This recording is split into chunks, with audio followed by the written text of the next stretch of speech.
Okay, तो अभी तक हमने क्या किया है, we have covered D block के reactions, like we have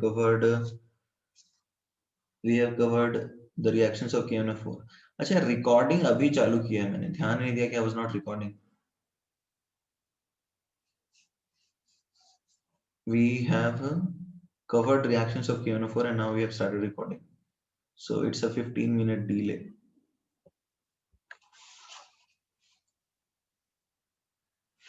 okay, तो ठीक है, एक काम करता हूँ, मैं फिर से समझा देता हूँ इस रिकॉर्डिंग में, दैट विल बी बेटर। ठीक है, let us explain it again, एक बार रिवाइज कर लेते हैं, इससे ये आ जाएगा उसके अंदर भी। नहीं, इसी को रिवाइज कर लेते हैं ना फिर से। तो देखो, हमने बेसिकली डी ब्लॉक के जो रिएक्शन है उसकी बात करी है, KMnO4 की रिएक्शंस की बात करी है, राइट। तो बेसिकली प्रिपेयर कैसे करते हैं, दैट इज वन थिंग।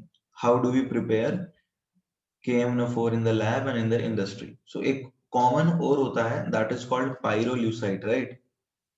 ठीक है, एक कॉमन और होता है दैट इज कॉल्ड पाइरोल्यूसाइड, MnO2। और MnO2 का लैब में बनाते कैसे हैं, MnO2 को लैब में बनाते हैं इस तरह से हैं कि MnO2 को ट्रीट करेंगे बेसिक मीडियम में, तो ये क्या होगा, ऑक्सीजन के प्रेजेंस में ऑक्सीडाइज होगा।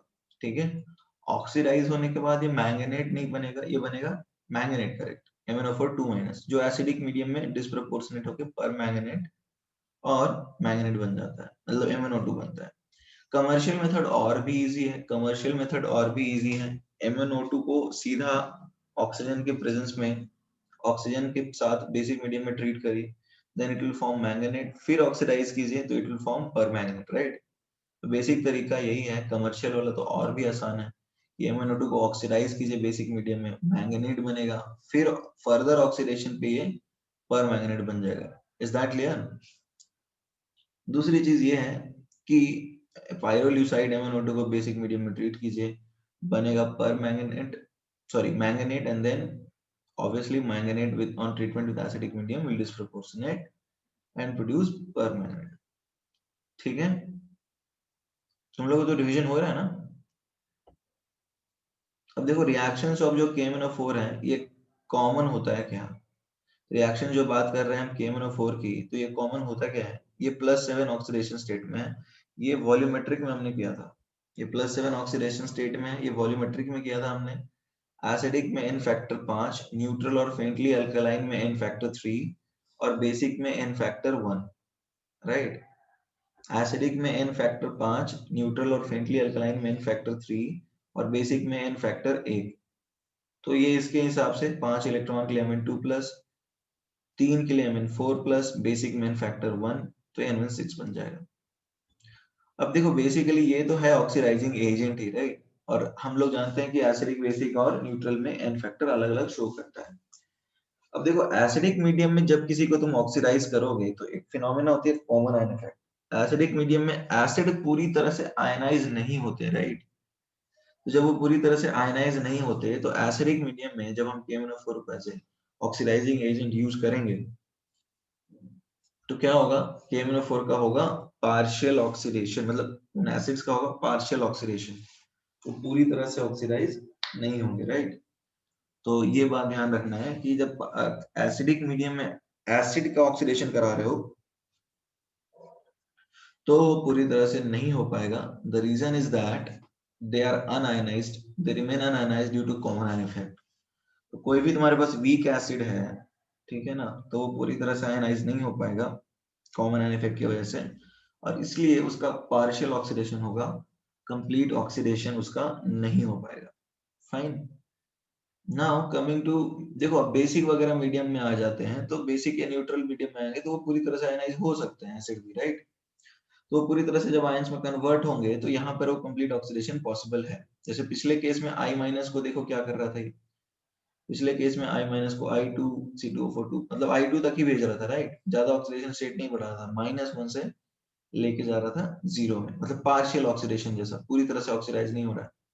बट यहाँ पे देखो, जब न्यूट्रल और फेंटली अल्कलाइन की अपन बात करते हैं तो ये I- जो है उसको IO3 में भेज देता है, जो कि +5 ऑक्सीडेशन स्टेट में, ठीक है ना। I- को कहाँ भेजता है, IO3- में। तो ये ज्यादा ऑक्सीडाइजिंग एजेंट जो है, इंटेंसिटी बढ़ती जाती है कहाँ पे, न्यूट्रल और अल्कलाइन मीडियम में। ठीक है एवरीबॉडी।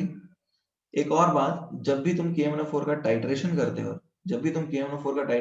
हो, तो तुम एसिड मीडियम प्रोवाइड करने के लिए HCl HI यूज नहीं कर सकते हो। समझ में आ रहा है क्यों एवरीबॉडी? तुम एसिड यूज नहीं कर सकते हो क्योंकि वो ऑक्सीडाइज कर जाता है, उसके साथ रिएक्ट कर जाता है। तो यदि एसिडिक मीडियम चाहिए तुम्हें तो H2SO4 यूज करो, जहां पे sulphur already maximum oxidation state में है और वो फर्दर ऑक्सीडाइज नहीं हो पाएगा।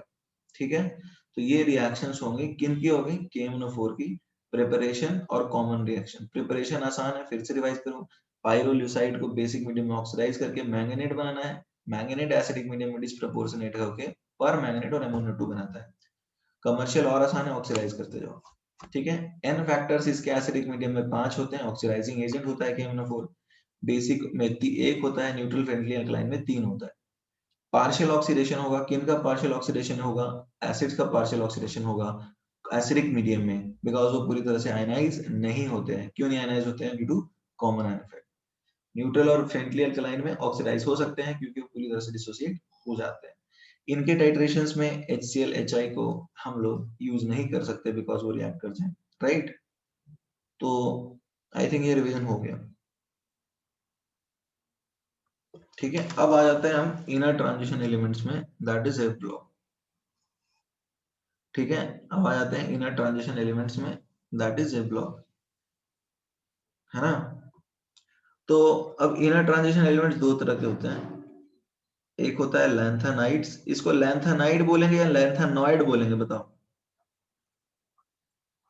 एवरीबॉडी, ये दोनों नाम चलता है? Please respond in the chat box. देखो, लैंथेनाइड भी बोल सकते हो, लैंथेनॉइड भी बोल सकते हो, कुछ भी चलता है यहाँ पे। यहाँ एक्टिनाइड भी बोल सकते हो, एक्टिनॉइड भी बोल सकते हो, दोनों चलते हैं। What is this? This is 4F series, right everybody? What is this? This is 4F series और ये क्या है? 5F series. ये पीरियड नंबर 6 में लाई करता है, पीरियड 6 में लाई करता है, ये भी पीरियड 6 में ही 7 में लाई करेगा। ग्रुप क्या है इनके? ग्रुप इन दोनों के 3 है, राइट? तो ये तो सबको पता है ना। लैंथेनम कहां से कहां, एटॉमिक नंबर बताओ? लैंथेनम के बाद स्टार्ट होता है, राइट? तो लैंथेनम की जो सीरीज है लैंथेनाइड, वो लैंथेनम के बाद स्टार्ट होती है। तो it starts from 58 and it starts from cerium, right? Cerium to lutetium. Lutetium is 71, 4F series है।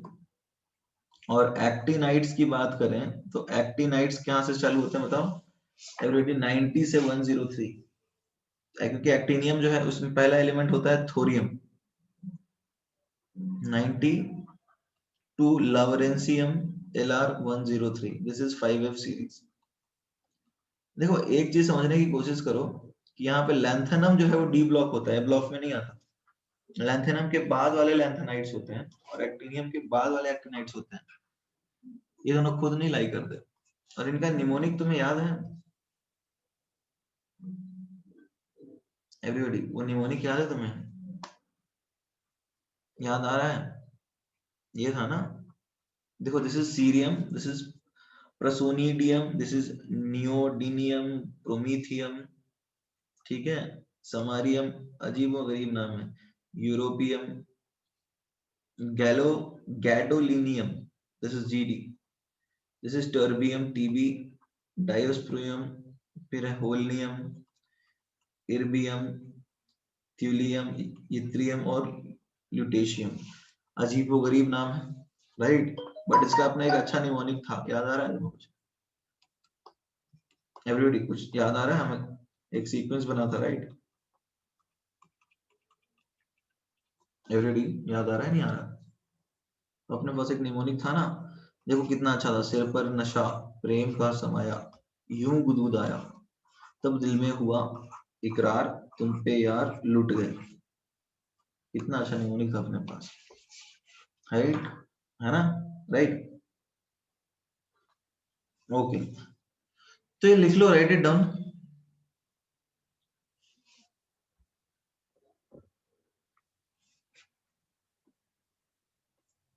Written everyone?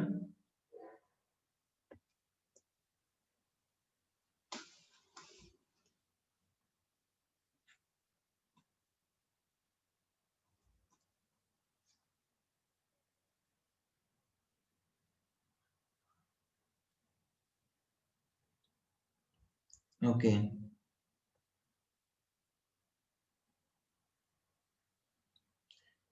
थोरियम तो 5F में आता है ना Umang, thorium comes in 5F series.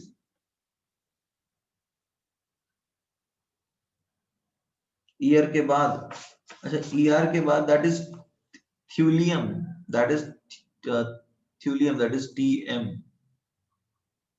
That is TM, thulium नाम उसका, एनसीईआरटी में देखो ना, मिल जाएगा। तो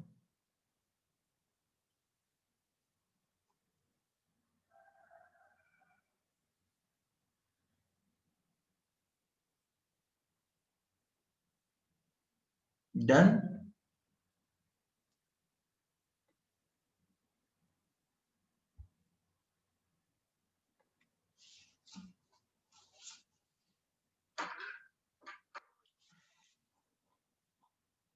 ओके,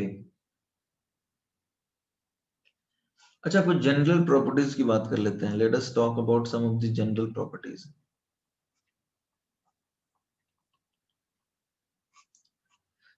एवरीबॉडी, इसकी कुछ जनरल प्रॉपर्टीज हैं क्या?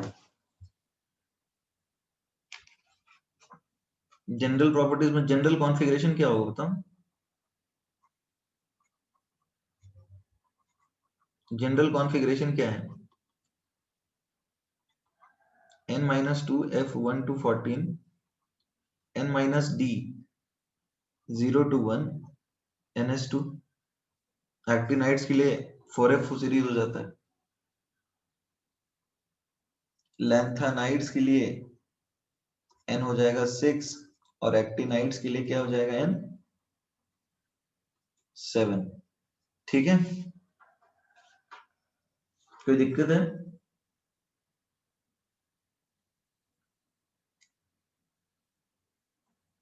Everybody, is that clear? Okay, uranium के बाद जो एलिमेंट्स होते हैं they are called transuranium. Uranium के बाद जो है सिंथेटिक है, राइट। पोस्ट यूरेनियम, यूरेनियम के बाद 93 जो यूरेनियम है, चेक कर लो 93 है ना यूरेनियम। हाँ, यूरेनियम 92 है, यानी 93 से elements having Z greater than 92 are synthetic, मतलब बनाए जाते हैं, and are called transuranium elements.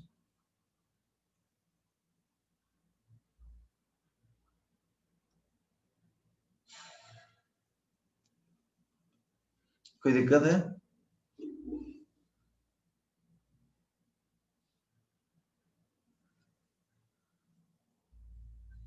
Everybody clear और नॉट?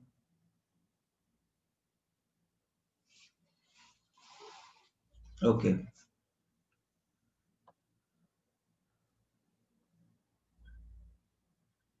ये लिख लिया सबने? अच्छा, बट जनरली रेडियो एक्टिव तो सब है ना, थोरियम भी रेडियो एक्टिव होता है एवरीबॉडी। इसमें जो एक्टिनाइड्स हैं, एक्टिनाइड जो है दे आर रेडियो एक्टिव। ठीक है, आइसोटोप में नॉर्मल भी रेडियो एक्टिव होता है, जैसे यूरेनियम के जो है, थोरियम भी रेडियो एक्टिव ही होता है।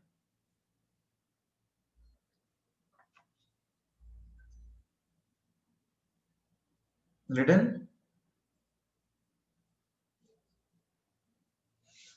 Everybody return. ओके, अच्छा केमिकल प्रॉपर्टीज की कुछ बात कर लेते हैं, केमिकल कैरेक्टरिस्टिक्स जो इनके अलग आते हैं। अच्छा, ये तो पता है ना तुम्हें, Z effective is very high everybody, Z effective बहुत ज्यादा होता है। The energy difference energy difference between orbitals is very less. ये समझ में आ रहा है एवरीबॉडी? जैसे देखो 3D 4S के बीच में जो एनर्जी डिफरेंस होता था, इसके कारण ना कुछ रैंडम सीक्वेंस चला जाता था। तो जैसे जैसे हम नीचे जाते हैं तो एनर्जी डिफरेंस तो कम होता जाता है, ये पता है ना एवरीबॉडी? ये बात तो पता ही है। जैसे जैसे हम नीचे जाते हैं, जैसे 4D 5S में और कम डिफरेंस होगा, 5D 6S में और कम डिफरेंस होगा, 6D 7S में और कम डिफरेंस होगा। तो यहाँ पे एनर्जी डिफरेंस बहुत कम हो जाता है, राइट? एनर्जी डिफरेंस की हम बात करें तो बहुत कम होता है ऑर्बिटल्स के बीच में। तो इससे केमिस्ट्री में क्या बदलाव आएगा बताओ एवरीबॉडी? इससे केमिस्ट्री में क्या बदलाव आएगा? इलेक्ट्रॉनिक कॉन्फ़िगरेशन में कोई ऑब्बो प्रिंसिपल फॉलो होगा यहाँ पे? बहुत इजी है एक्साइटेशन यहाँ पे। तो यहाँ पे एक चीज है excitation and de excitation is very easy.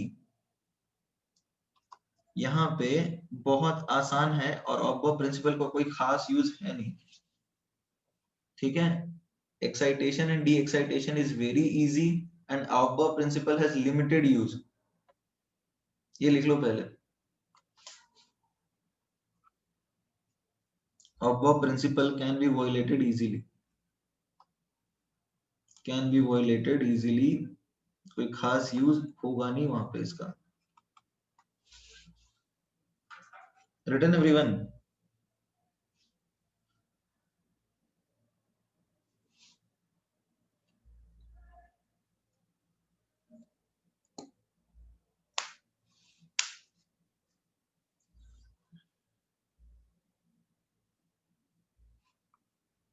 Okay, write down then.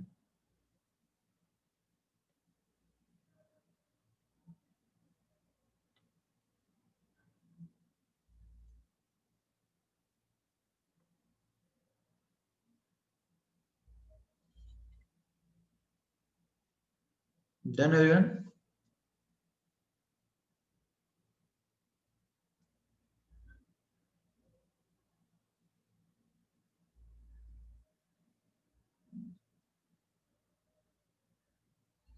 ओबो violate क्यों होगा? अरे क्योंकि एनर्जी डिफरेंस बहुत कम है ना। जैसे कोऑर्डिनेशन कंपाउंड्स पढ़ा था तुमने? कोऑर्डिनेशन कंपाउंड्स में जैसे हम पढ़ते थे कि कुछ भी कहीं भी जाता था, कई बार एक्सेप्शन होते थे, जैसे कॉपर CuCN4 2-, याद आ रहा है? पेयरिंग कर देते थे, आगे भेज देते थे, पीछे भेज देते थे, राइट? तो उसमें क्या रीजन देते थे? बोलते थे एनर्जी डिफरेंस कम है तो ये चीजें पॉसिबल हैं। तो लिगेंड के प्रेजेंस में इस तरह की चीजें बड़ी आसानी से होती थी, राइट? लिगेंड के प्रेजेंस में ये चीजें बड़ी आसानी से होती थी। तो यहाँ तो एनर्जी डिफरेंस और भी कम है, तो यहाँ तो कुछ भी कर सकते हैं ना। यहाँ पे बहुत सारी चीजें पॉसिबिलिटी बन जाएंगी। Is that clear? तो जितनी पॉसिबिलिटीज डी ब्लॉक में बनती थी उससे काफी ज्यादा बनेगी नहीं यहाँ पे, ठीक है? रीजन यही है कि एफ ऑर्बिटल बहुत दूर होता है न्यूक्लियस से, ठीक है? So they show a range of oxidation state, वो range of oxidation state show करेंगे। बट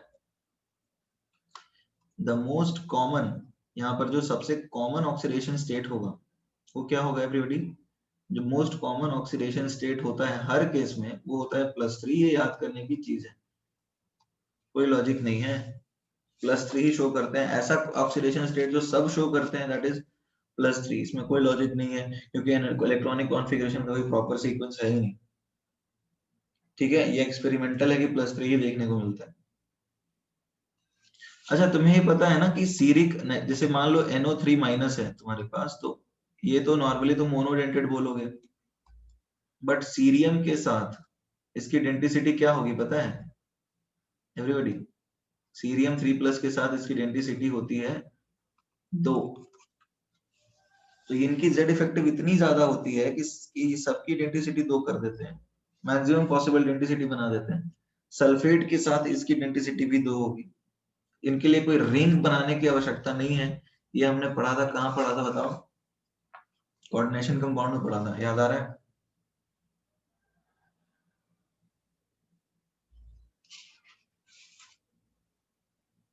ठीक है, आगे बढ़ सकते हैं।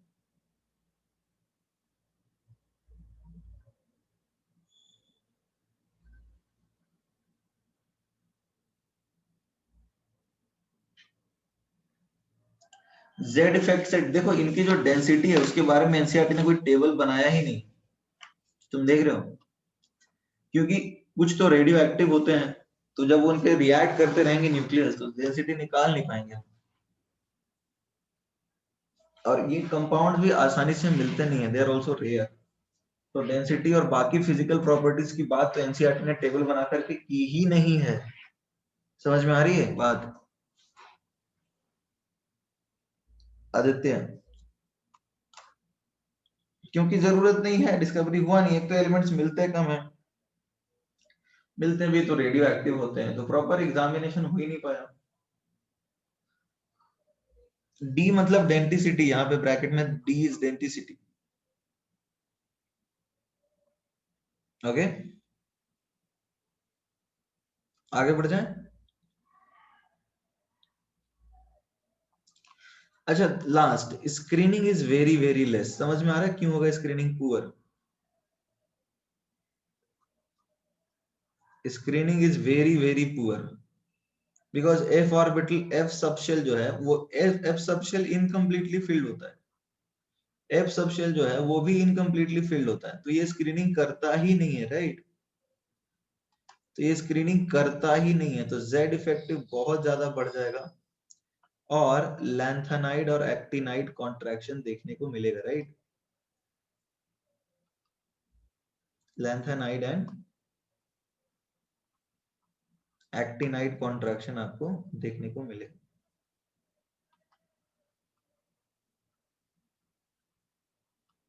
कोई दिक्कत है?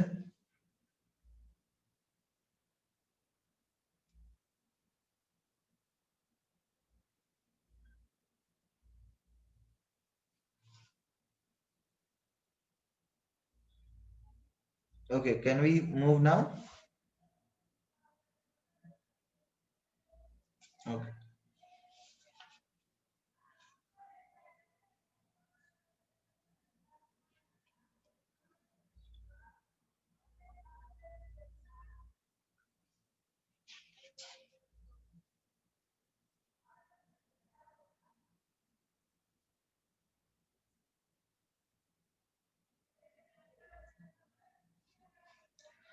ठीक है।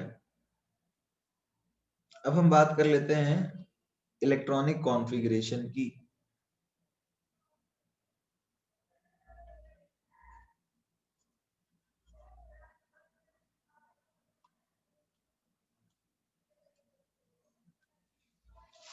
ठीक है, अब हम बात करेंगे इलेक्ट्रॉनिक कॉन्फ़िगरेशन की। तो इलेक्ट्रॉनिक कॉन्फ़िगरेशन तुम्हें पता ही है, जनरली तुम एनसीईआरटी में एक टेबल है 8.9, do you see that table?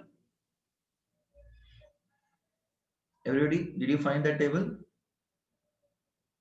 उसमें आउटर एयर का कॉन्फ़िगरेशन जो है वो लिखा हुआ है। ठीक है, अब यहाँ पे एलएन का लिखा है, लैंथेनम तो आया नहीं, लैंथेनम तो डी ब्लॉक है, राइट? एवरीबॉडी, लैंथेनम तो डी ब्लॉक है ना? तो लैंथेनम के बाद जो सीरियम है उसमें लिखा है 4f1 6d 5। देखो जनरल कॉन्फ़िगरेशन तो यही है ना, n-1 f 1 to 14, n-1 d 0 to 1 और ns2 तो लेंथ, तो n is equal to 6 होगा लैंथेनम के लिए, लैंथेनाइड्स के लिए। तो 4f1 to 14, 5d 0 to 1 और 6s2। कोई दिक्कत है? ठीक है, अब बताओ जेनॉन का क्या होता है एटॉमिक नंबर? ये सबके जेनॉन के बाद लिखे हुए हैं। जेनॉन का एटॉमिक नंबर क्या होता है एवरीबॉडी? एवरीबॉडी, जेनॉन का क्या होता है एटॉमिक नंबर? 54, राइट? तो ये तो 54 के बाद लिखा होगा। तो जैसे तुम्हें मिलेगा सीरियम, तो ये लिखा होगा जेनॉन जिसमें 54 इलेक्ट्रॉन्स होते हैं। तो देखो 4f1, ठीक है, 5d1 और 6s2। हर केस में ns2 तो है ही, तुम देखो हर केस में ns2 तो है ही ना, ये तो फिक्स है, हर बार ns2 है। तो सीरियम 2+ जब भी बनेगा तो ये कुछ इस तरह का ही कॉन्फ़िगरेशन बनेगा, जैसे सीरियम 2+ एनसीईआरटी में लिखा ही है। अभी देखो 4f2 है, 4f2 लिखा है, और सीरियम +3 जो है वो लिख रहा है 4f1। तो अब देखो यहाँ पर इलेक्ट्रॉन निकलने के बाद डी से एफ में ट्रांसफर हो गया। कुछ अजीब लग रहा है तुम्हें क्या? एनसीईआरटी में लिखा है ना ये। Do you see this?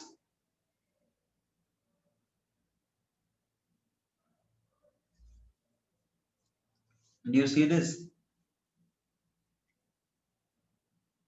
Okay, तो देखो इसको कॉन्फ़िगरेशन एक जनरल बता देता हूँ। ये जो डी में 1 है, 0 से 1 होता है, ठीक है? तो ये जो D1 कॉन्फ़िगरेशन है, यानी 5D1 कॉन्फ़िगरेशन, ये 3 जगह देखने को मिलता है।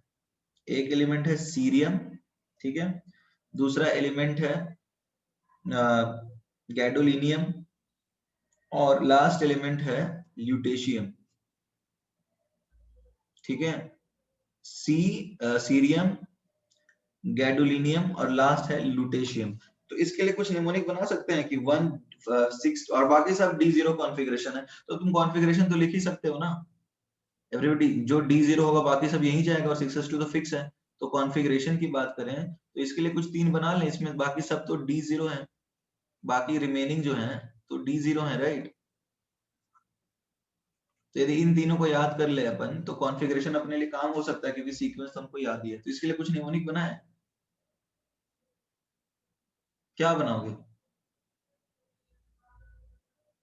सी सीरियम है, CEGALU।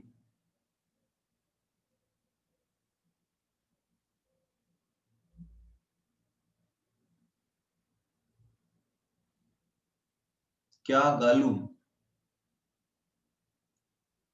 गलना है ना? और कुछ बताओ।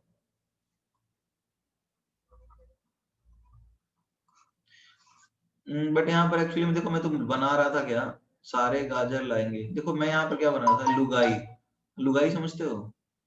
या बट यहाँ सी फंसता है, बट यहाँ पे सी फंस रहा है, राइट? हाँ, लुगाई वाइफ, बट यहाँ पे सी फंस रहा है, ये ज्यादा सही होता। लुगेज बन गया यार। व्हाट इज लुगाई? लुगाई इज वाइफ। हिंदी मूवीज नहीं देखते हो क्या है? खाली मराठी देखते हो या फिर इंग्लिश?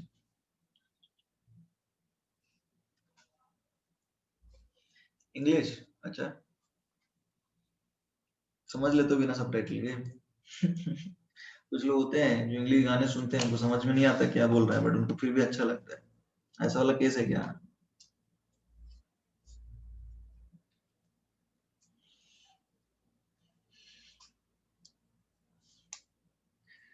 ओके फाइन, तो इसको कैसे बनाना है बताओ।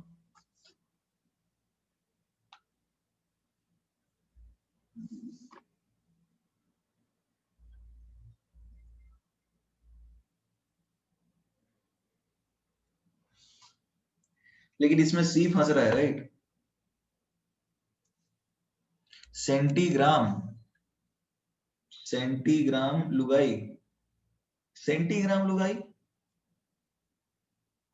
सेंटी गरम लुगाई क्या बना रहा है?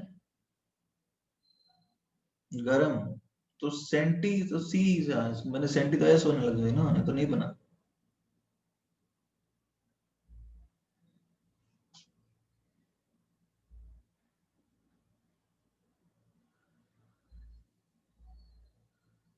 वो उमंग कोई एक्चुअली में 4s, वो बोल रहा हूँ ना, एनर्जी डिफरेंस कम होता है, तो इसलिए आगे पीछे चले जाते हैं। वो तो बता ही देता ना पहले, कोई फिक्स्ड ऑर्डर है ही नहीं। और वह प्रिंसिपल तो कोई काम का नहीं है, यहाँ पे वायलेट होता है। एनर्जी डिफरेंस बहुत कम है, so there is no significant order which is follow. I told you. हम बात कर रहे हैं कि जो है उसको याद कैसे करें, राइट? हमारा ऑब्जेक्टिव यही है ना, जो है उसको याद कैसे करें, ये हम समझ रहे हैं। कोई दिक्कत है? तो अब बताओ, देखो क्या करना है। जो भी बना लो यार, सी गालू बना लो, कुछ भी बना लो। यहाँ पर ये एडजस्ट करो सी को किसी तरह से, लुगाई में सी एडजस्ट नहीं हो रही। याद ये रखना है कि कॉन्फ़िगरेशन क्या है इनका।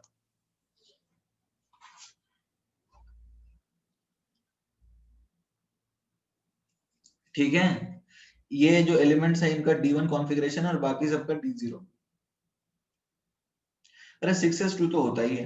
अब यहाँ पे यदि 1 होगा तो यहाँ एक कम इलेक्ट्रॉन आएगा और यहाँ 0 होगा तो सारे 4f में ही जाएंगे, यही है ना। तो अब D1 वाले क्या है, लुगाई, इसमें सी फिट कर लो यार, या जो भी बना लो, इसका कुछ अच्छा नहीं बन रहा अपने पास। और बाकी D0 में यदि भरोगे तो सारे 4f में ही जाएंगे, राइट। एनसीईआरटी में लिख सकते हो कि D1 वाले ये 3 ही है। अब लुगाई में इतना बात हो गया कि सबको ल्यूटेशियम और गैडोलिनियम तो याद रहेगा ही, ठीक है। अब सीरियम पहला ही एलिमेंट होता है, Ga2 गाली, बट यहाँ पर फिर नहीं फंसा ना, ठीक है चलो 3 एलिमेंट याद रखो, सब अपना अपना याद रखेंगे, ठीक है। आगे बढ़ सकते हैं एवरीवन।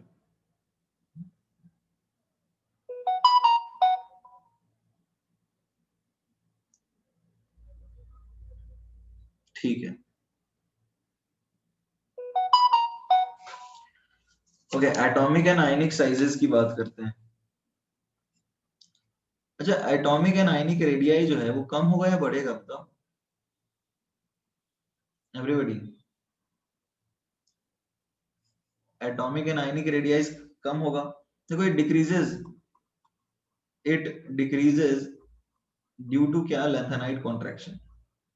लेंथेनाइट कॉन्ट्रैक्शन के कारण ये कम होने लग जाता है,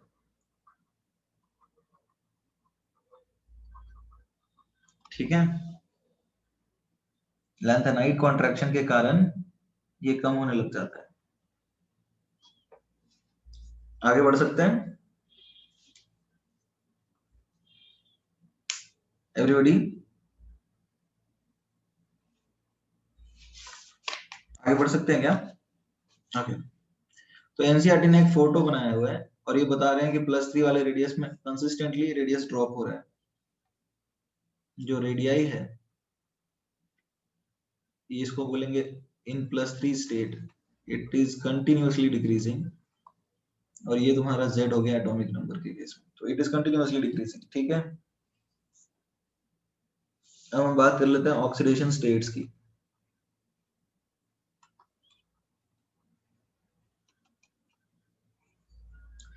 ऑक्सीडेशन स्टेट्स बताओ क्या क्या है।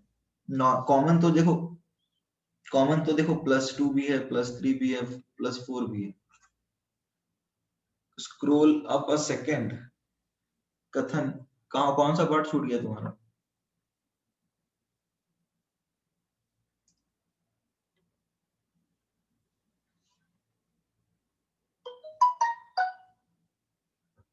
कथन which part is left, okay done।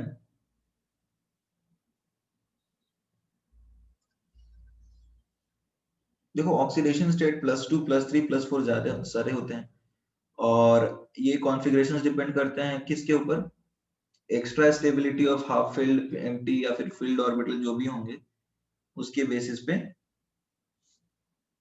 ये काम करते हैं, right. the stability the relative stability the relative stabilities of various electronic configurations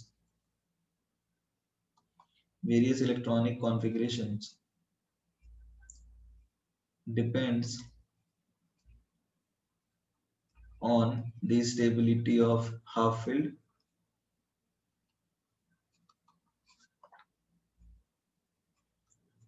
vacant and fully filled, sorry, half filled and fully filled orbitals। ये तो बात पता ही है आपको, ठीक है रेडी। ये तो उसके ऊपर ही डिपेंड करता है ना, कोई दिक्कत है।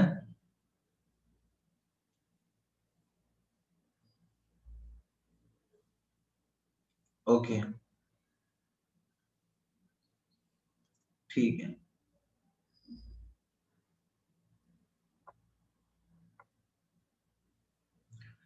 फाइन। तो अब हम general physical and chemical properties की बात कर लेते हैं। General physical and chemical properties की बात कर लेते हैं। ये स्क्रॉल कर लूं नीचे, कॉमन ऑक्सीडेशन स्टेट +3 है, ठीक है। Most common is +3,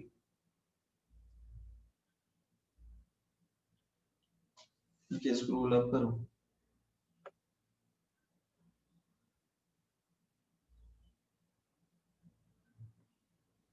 done.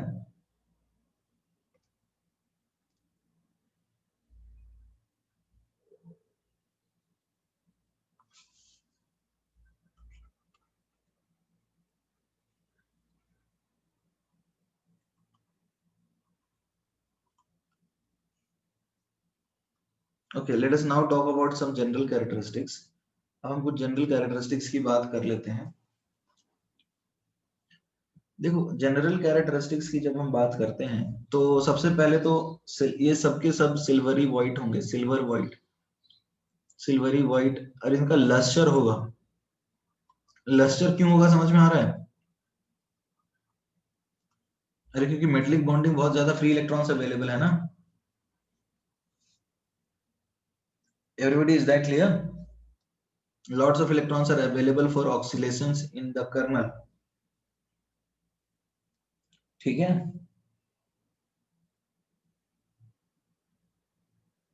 देखो अब यहाँ पे डेंसिटी बढ़ती है, density increases,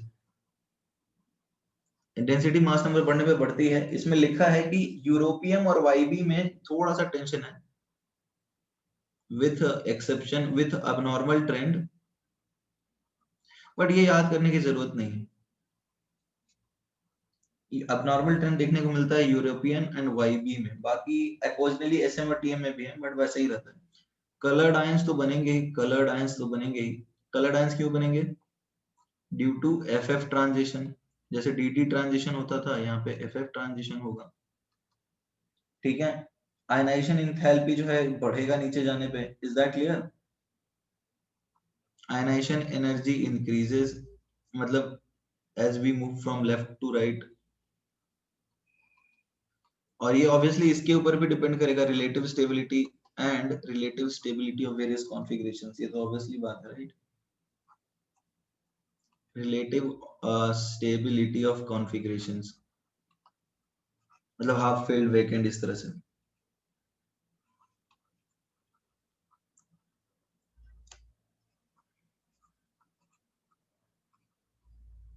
common oxidation state क्या होगा एवरीबॉडी? कॉमन ऑक्सीडेशन स्टेट होगा +3।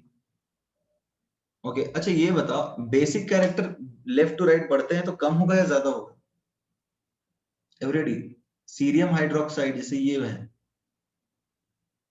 सीरियम हाइड्रोक्साइड है, CeOH होल थ्राइस। फिर आएगा तुम्हारे पास, let's say PrOH whole thrice. तो बेसिक कैरेक्टर कम होगा या बढ़ेगा, बताओ? इट विल डिक्रीज, समझ में आ रहा है क्यों? क्योंकि साइज छोटा होता जाता है ना, छोटा होता जाता है तो पोलराइजिंग पावर इसका बढ़ता जाएगा, बेसिक कैरेक्टरिस्टिक बढ़ता जाएगा, right? Basic character decreases because Z effective increases, और इनसे polarizing power increases। तो बेसिक कैरेक्टर इनका इंक्रीज होता है। This is as per Fazan rule, nothing else, यहाँ पे कुछ नया नहीं है।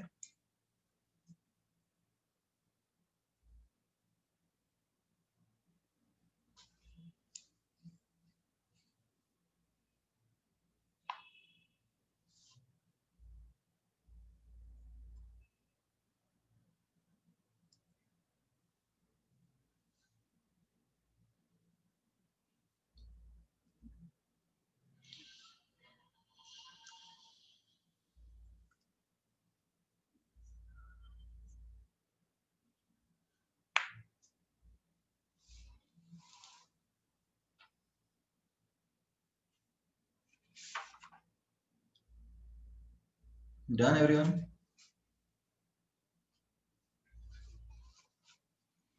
डन।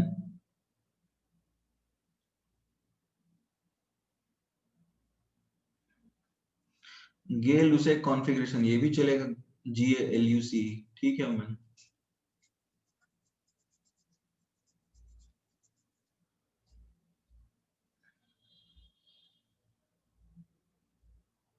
ठीक है, रिटर्न एवरीवन?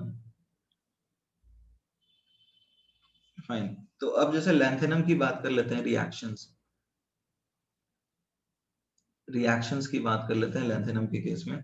जैसे ये लैंथेनम है Ln, एसिड के साथ रिएक्ट करके H2 देगा, जैसे एल्यूमिनियम देता है, एल्यूमिनियम जैसा मान लो। हेलोजन के साथ रिएक्ट कर, क्योंकि +3 ऑक्सीडेशन स्टेट शो करता है ना, तो ये क्या करेगा, AlCl3 बनाता है तो LnCl3 बनाएगा, ठीक है। H2O के साथ क्या करेगा, LnOH whole thrice plus H2 बनाएगा, ठीक है। LnC2 बना देता है, कार्बाइड है, ठीक है। ये अलग अलग टाइप के कंपाउंड बनाता है कार्बन के साथ। नाइट्रोजन के साथ हीट करोगे तो LnN बनेगा, जैसे AlN बनता है। सल्फर के साथ ट्रीट करोगे तो Ln2S3 बनेगा, और ऑक्सीजन के साथ ट्रीट करोगे तो Ln2O3 बनेगा। मतलब एकदम एल्यूमिनियम जैसा मान लो, ठीक है एवरीबॉडी। +3 ऑक्सीडेशन स्टेट शो करता है ना हर जगह पे, तो ये तो आसान है ना, इसमें ज्यादा टेंशन वाली बात है ही नहीं।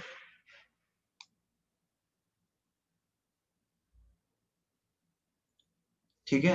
और इनके oxides and hydroxides are basic. Oxides और हाइड्रोक्साइड्स दोनों क्या होते हैं, आर बेसिक, और हम देखते हैं कि वो लेफ्ट टू राइट जाने पे बेसिक कैरेक्टर कम हो जाता है।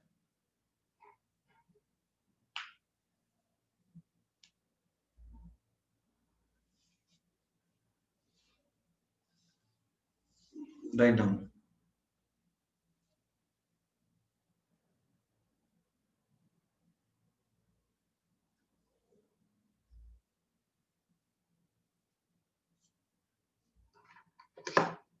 डन एवरीवन, ओके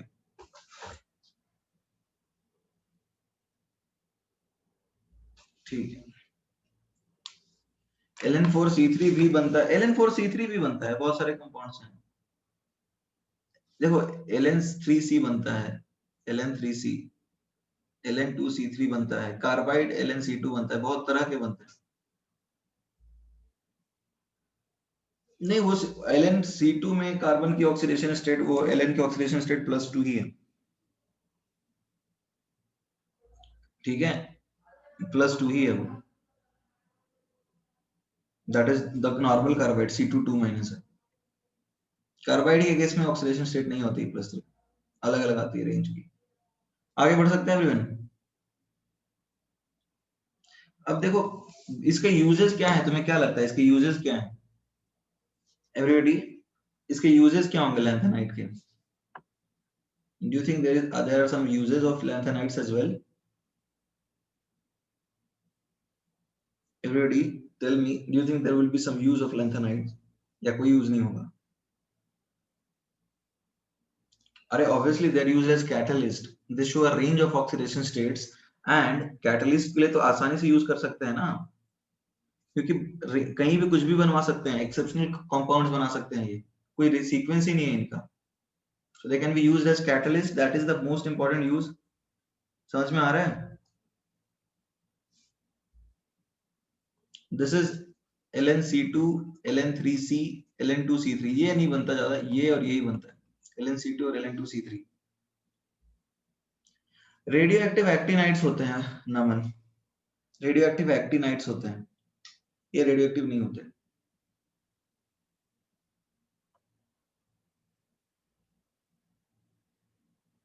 ठीक है, आगे बढ़ जाए।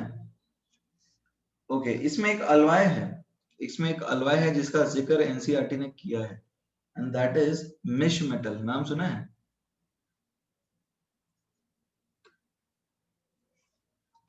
मिश मेटल, इसमें क्या है, इसमें तुम्हारा होता है लैंथेनम, एक कोई भी नैंथेलॉइड मेटल होगा 95%, और आयरन जो है वो अप्रोक्सीमेटली 5% है, और ट्रेसेस होते हैं सल्फर, कार्बन, कैल्शियम और एल्यूमिनियम के ट्रेसेस, ट्रेसेस मतलब बहुत कम। तो ये एक अलॉय है जिसका जिक्र एनसीईआरटी कर रहा है, जिसको बोलते हैं कि यूज करते हैं, मतलब मैग्नीशियम बेस्ड अलॉय है, मतलब अलग अलग जगह पे यूज करते हैं, तो इसको एक बार याद रखो, इसका ज्यादा जिक्र तो किया नहीं है, बट मिश मेटल लिखा है, आयरन और लैंथेनाइड, तो ये हमें पता होना चाहिए।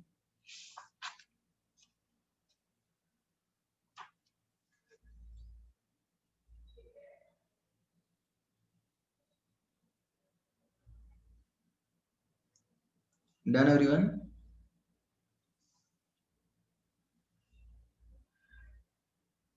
ओके, तो ये हो गया लैंथेनाइड की कहानी खत्म। तो लैंथेनाइड की कहानी एक बार रिवाइज करें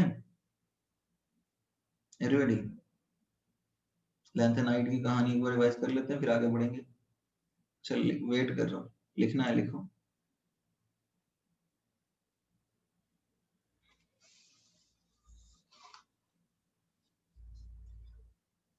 नीचे कुछ है नहीं सूजल, इसके नीचे मैंने कुछ लिखा ही नहीं।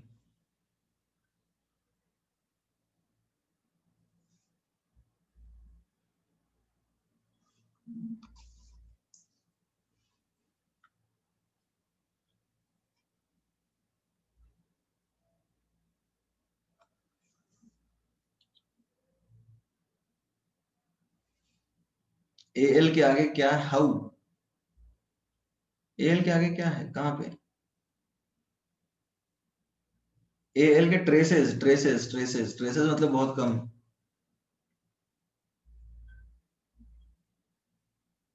डन।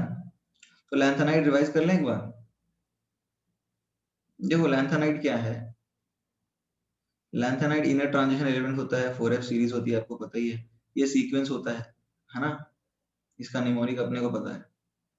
यहाँ पे देखो जनरल कॉन्फ़िगरेशन में क्या है इस तरह का, अब या तो D1 होगा या फिर D0 होगा, ये भी हमें पता है। एक्टिनाइड से 92 क्यूब बाद वाले रेडियो एक्टिव होते हैं। जेड इफेक्टिव ज्यादा है, एनर्जी डिफरेंस कम है, अजीब से कॉन्फ़िगरेशंस देखने को मिलते हैं। ठीक है, अजीब से कॉन्फ़िगरेशन होंगे तो range of oxidation state show करेंगे। ठीक है, चेलेशन यहाँ पर तो कोई जरूरत है ही नहीं, स्क्रीनिंग बहुत पुअर है तो साइज कम होती है। ये सारी बातें तो अपन कर चुके हैं। अब देखो यहाँ पर D0 होगा या फिर D1 होगा। D1 के लिए हमने क्या बनाया था, ठीक है, उमंग हैज रिकमेंडेड, ये सही लगा मुझे, गे लुसेक्स कॉन्फ़िगरेशन। गे लुसेक्स में G आ जाएगा और लुसेक में Lu आ जाएगा, और कॉन्फ़िगरेशन से C बना सकते हो। ठीक है, ये भी चलेगा। और ये D1 वाला होता है, बाकी सारे D0 होते हैं। और नीचे आने पे रेडियस कम होता है तो बेसिक कैरेक्टर भी कम होगा। और ऑब्वियसली जनरल बात है, कलर्ड आयंस क्यों होते हैं, ठीक है ना, और डेंसिटी बढ़ता है नॉर्मली, और ये +3 ऑक्सीडेशन स्टेट शो करता है। आयरन और लैंथेनम का एक अलॉय है, मिश मेटल। यही है ना बेसिकली। तो ज्यादा कुछ याद करने की जरूरत नहीं है, इलेक्ट्रॉनिक कॉन्फ़िगरेशन में तुम्हें वो याद करना है, Ga, ठीक है, Lu और Ce इनके D1 होते हैं, बाकी सबके D0 होते हैं। यही एक याद करना है चीज, और नॉर्मल है, +3 ऑक्सीडेशन स्टेट शो करता है। ज्यादा तो नहीं है ना कुछ याद करने का। ओके, अब हम बात कर लेते हैं एक्टिनाइड्स की। अच्छा, एक्टिनाइड्स में तुम्हें लगता है क्योंकि केमिस्ट्री कोई खास होगा इसमें? एवरीबॉडी, तुम्हें लगता है कुछ केमिस्ट्री इसमें कुछ खास होगा? ये तो रेडियो एक्टिव एलिमेंट्स होते हैं, राइट? सब के सब रिएक्शन देते हैं, 93 वाले तो, उसके बाद वाले तो बनाए जाते हैं, और सब साइंटिस्ट के नाम पे हैं। देखो ना, einsteinium, fermium, mendelevium, niobium, lawrencium, berkelium, cerium, americium, plutonium, neptunium, किसी साइंटिस्ट या प्लेनेट के नाम पे है। ये सब तो एग्जिस्ट ही नहीं करते,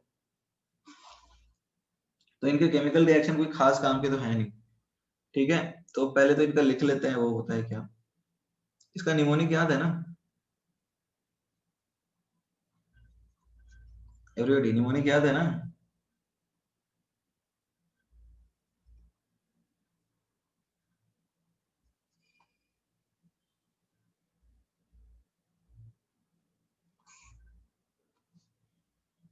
एक्टिनियम नहीं आता है ना इसमें, एक्टिनियम के बाद वाले आते हैं, एक्टिनियम के बाद वाले आते हैं, राइट? ईएस है, फिर फर्मियम है, फिर मेंडेलिवियम है, नोबेलियम है, और लॉरेंशियम है। तो ये है ना अपन, तुम पर यूं नजर पड़ी, आसमां सिमटी, बिजली चमकी, इस फिजा में, नहीं लड़की तुम जैसी। नहीं, अच्छा है ना ये mnemonic? This is one of my favourites.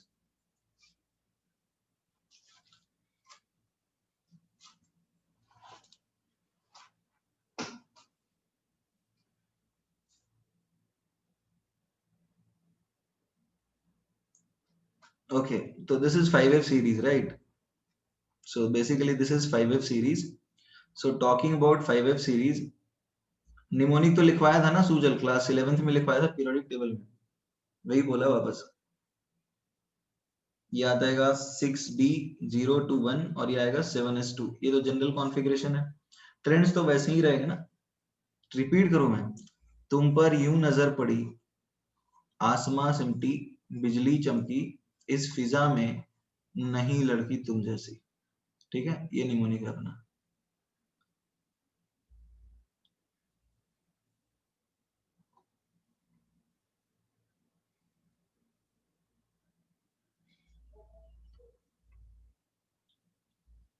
ठीक है, आगे बढ़ सकते हैं। तो जनरल हो गया इनका कॉन्फ़िगरेशन।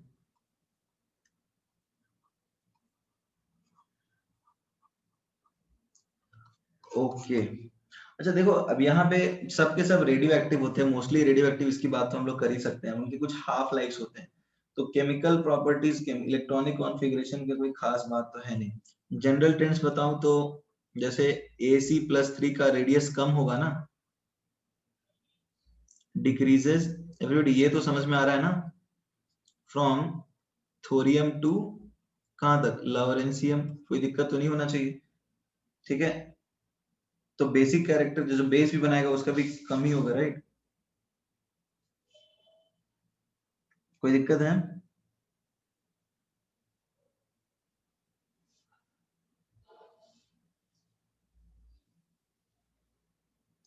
अच्छा बताओ, लैंथेनॉइड्स और एक्टिनॉइड्स में ज्यादा रिएक्टिव कौन होगा? Everybody, everybody, which will be more reactive, lanthanoids और actinides? Actinides will be more reactive than lanthanides. ये समझ में आ रहा है? यदि केमिकल रिएक्शंस की बात करें तो रिएक्टिविटी इनकी ज्यादा होगी, एक्टिनाइड्स की, क्योंकि 5F और कम स्क्रीन करता है, ऑक्सीडेशन स्टेट्स भी और सारे दिख सकते हैं, और इलेक्ट्रोपॉजिटिव कैरेक्टर तो नीचे जाने पे बढ़ता ही है ना, एवरीबॉडी। और लैंथेनाइड और जो रेडियस एक पॉइंट पे कहीं पे इंटरसेक्ट करता है, ये समझ में आ रहा है नहीं आ रहा? Everybody please respond in the chat box, is that clear?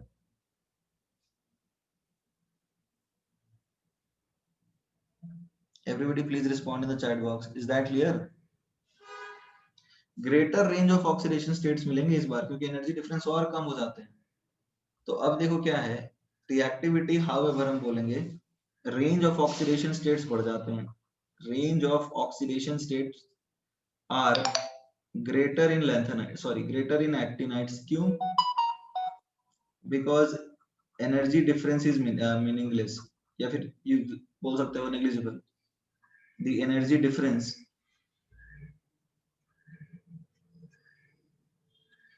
between orbitals is negligible।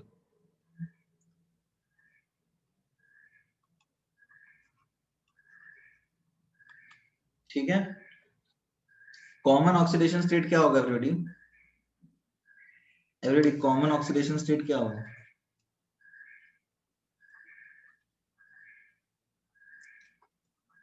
Everybody common oxidation state अभी भी +3 होगा, राइट? और एक्टिनाइड कॉन्ट्रैक्शन तो आएगा ही। ओके, अच्छा कुछ बचा है हमारे पास, जनरल कॉन्फ़िगरेशंस तो हमें याद, इसमें भी हाँ वो याद करना होगा उमन, यहाँ में भी कॉन्फ़िगरेशन याद करना होगा। रिलेटिवली ये उतना इंपॉर्टेंट नहीं है जितना लैंथेनाइड्स के केस में था, बट यहाँ पे भी हमें वो कॉन्फ़िगरेशन याद करना पड़ेगा।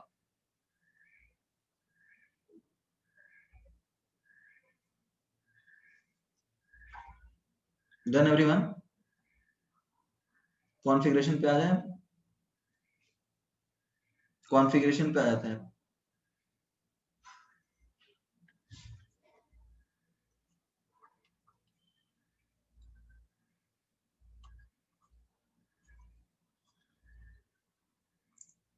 See, let us now talk about the electronic configuration। अब हम इलेक्ट्रॉनिक कॉन्फ़िगरेशन की बात कर लेते हैं। हाँ, actinides will be more reactive than lanthanides, obviously। ठीक है, actinides will be more reactive than lanthanides। तो अब देखो यहाँ पे क्या है, यहाँ पे जनरल कॉन्फ़िगरेशन क्या है, 5F 1 to 14, ठीक है, उसके बाद 6D 0 to 1 और 7S2। रेडियो एक्टिव, अरे नहीं नहीं, रेडियो एक्टिव लिखा तो मैंने, रेडियो एक्टिव लैंथेनाइड्स में ही बता दिया था ना, रिएक्टिव तो होता ही है ना दादा, is that clear Naman? Reactive तो होगा ही। तो ये किसके बाद बताएं बताओ? तो अब जरा समझने की कोशिश करो, सी समझने की कोशिश करो कि यहाँ पे भी तुम्हें देखना क्या है, 7S2 तो फिक्स है, everybody is that clear? 7S2 तो फिक्स है, वो होगा ही। तो अब या तो ये 6D 1 होगा या तो ये 6D 0 होगा, और सीक्वेंस अपने को याद ही है। Everybody is that clear? Thorium 62 है, हाँ ओके, थोरियम 62 भी है, एक केस अलग मिल गया हमें। चलो यहाँ तो 3 केस बन गए, तो यहाँ याद करना और दिक्कत है राइट, यहाँ से 0 से 2, तो एक केस अलग मिल गया, फाइन। तो 62 वाला केस थोरियम है, 61 वाले केस कौन कौन से हैं? 61 वाले केस हैं, एक तो आ जाएगा तुम्हारा पीए, ठीक है, प्रोट एक्टिनियम आएगा, दूसरा आ जाएगा यूरेनियम, ठीक है, थर्ड आ जाएगा नेपट्यूनियम, फोर्थ आ जाएगा क्यूरियम, सीएम सॉरी, नेक्स्ट आएगा आपका लवरेंसियम एलआर। तो अब 14 में से 1 2 3 4 5 6 8 एलिमेंट कुछ इस तरह के हैं, एक ये है, तो इसको तो याद करना और मुश्किल है। अब बनाओ 62 के लिए थोरियम है, पहला एलिमेंट 62 है, तो अब ये तो ज्यादा बड़ा निमोनिक लगेगा हमें। पहले देखो इसके लिए कुछ नहीं है मेरे पास, निमोनिक बना सकते हैं तो भी बनाएंगे हम लोग, PAUNPCMLR,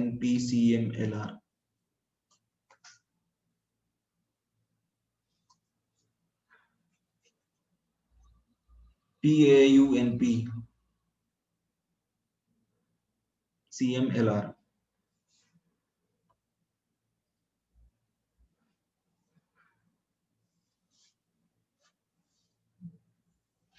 क्या बनाओगे इसके लिए, सोचो थोड़ा तुम लोग भी।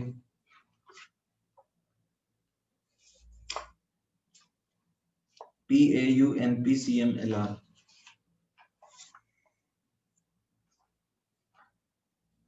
कुछ हो रहा है, दिमाग में आ रहा है, क्या बनाओगे?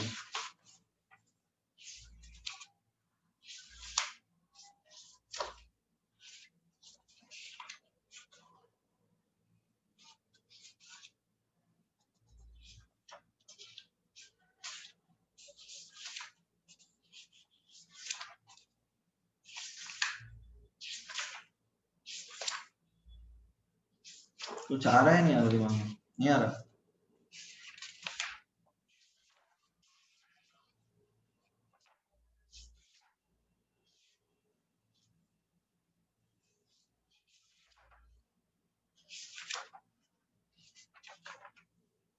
उमंग के पापा ने कैमरा लिया, खतरनाक, अच्छा बना लिया तुमने। पीके PKU नशा चीफ मिनिस्टर लड़का नया, तो अच्छा है, कुछ बच्चे यार क्रिएटिव हैं।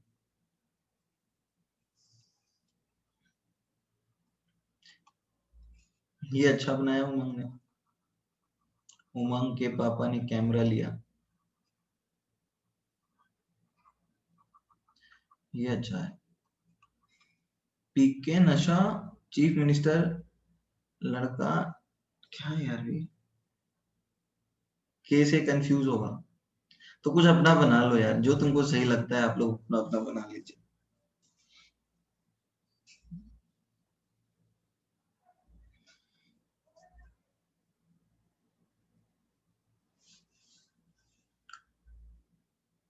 ठीक है, उनके पापा ने कैमरा लिया, ये भी सही है, अभिलाषा इज मॉडिफाइड, उनके पापा ने कैम लिया, कैमरा लिया, उनके पापा ने सीएम को लुटवाया। अरे भाई काफी क्रिएटिव हो गए हो तुम लोग।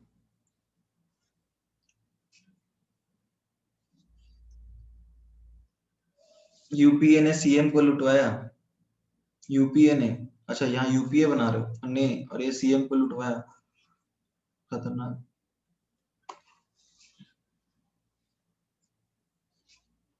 अच्छा है, वेरी गुड।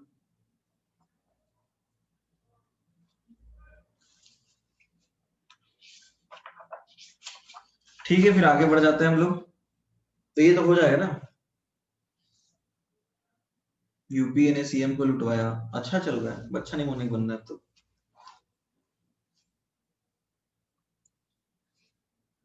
ठीक है, आगे बढ़ जाए फिर।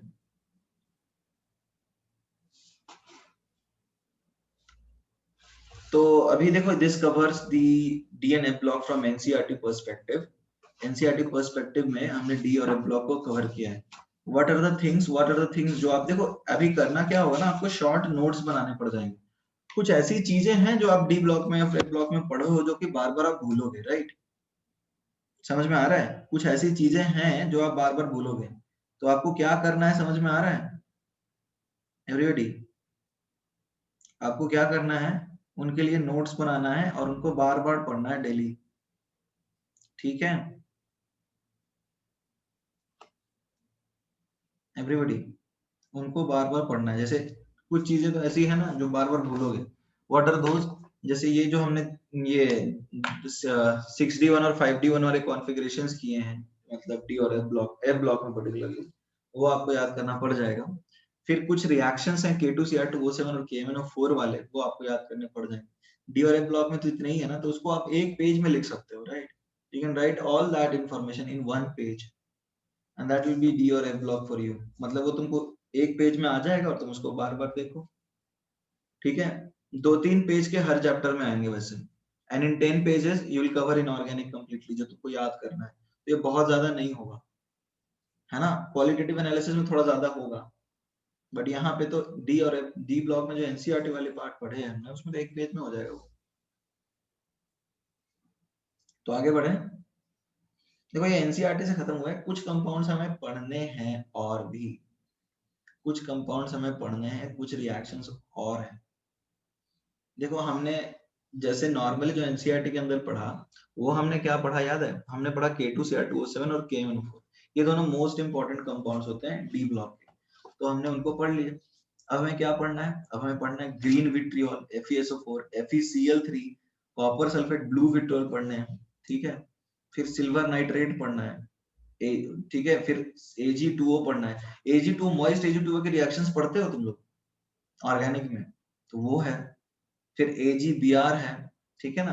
फिर जिंक है, फिर व्हाइट विट्रियोल है, फिर मर्क्यूरी के कुछ कंपाउंड्स हैं, ठीक है?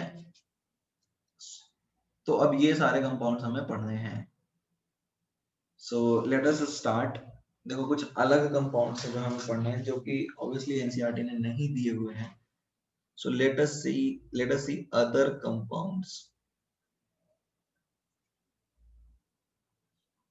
of D block elements.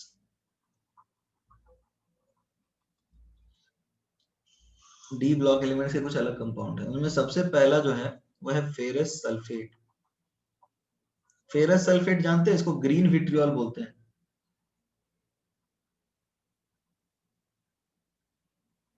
Everybody इसका नाम सुना है? Ferrous sulphate is called green vitriol.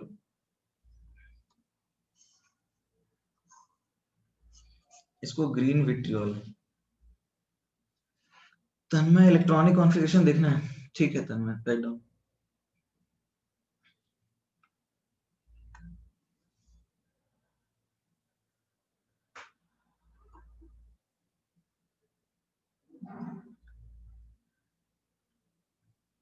White भी होता है, जिंक का पढ़ेंगे हम उसको। We are starting with green vitriol, ठीक है? रिटर्न तन्मय ले लिया स्क्रीनशॉट?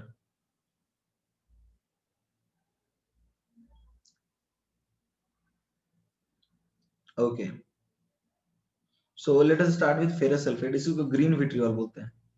इसको बनाएंगे कैसे?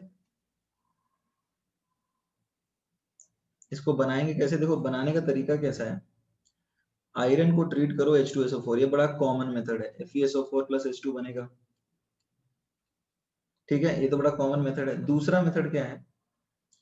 FeS2 को ट्रीट करो, मतलब सीधा ऑक्सीडाइज कर दो वाटर और ऑक्सीजन के प्रेजेंस में। ये FeSO4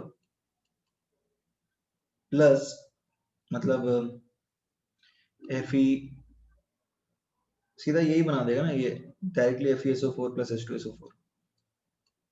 तो ये मेथड्स तो ऐसा कुछ है नहीं अलग से तुमको याद करना पड़ सकता है, राइट? Is that clear? कोई दिक्कत है? ऑब्वियसली ये याद करने की जरूरत तो नहीं है ना, ये उतने, अरे आयरन को FeSO4 कैसे, एसिड से ट्रीट करो या कोई भी सल्फाइड को ट्रीट करो, ऑक्सीडाइज कर दो, तो ये तो आसान है ना बनाने का तरीका। Everybody please respond in chat box. कोई दिक्कत है इसमें? अच्छा, अब इसके कुछ प्रॉपर्टीज हैं जो हमें याद करने पड़ेंगे। अच्छा, ग्रीन विट्रियोल तुमने लैब में देखा है क्या? गूगल पे सर्च करो, type green vitriol and go in images, मिला कुछ? Everybody type green vitriol and go on images, कुछ ग्रीनिश टाइप दिख रहा है तुम्हें? That is ferrous sulphate. ये लैब में देखा है क्या?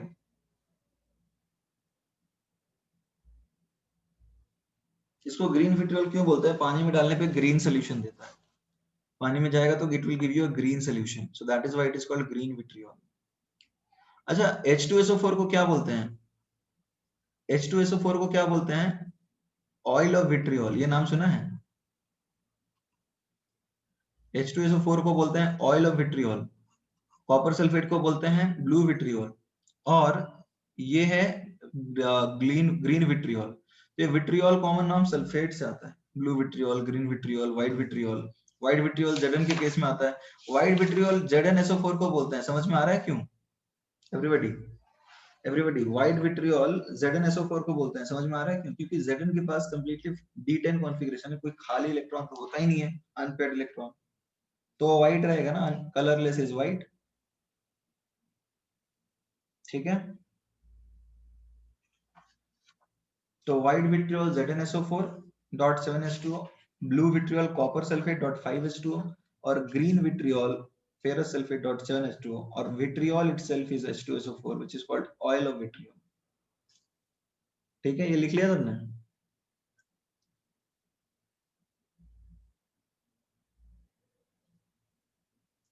ओके, तो प्रॉपर्टी क्या है? It is a light green crystalline solid,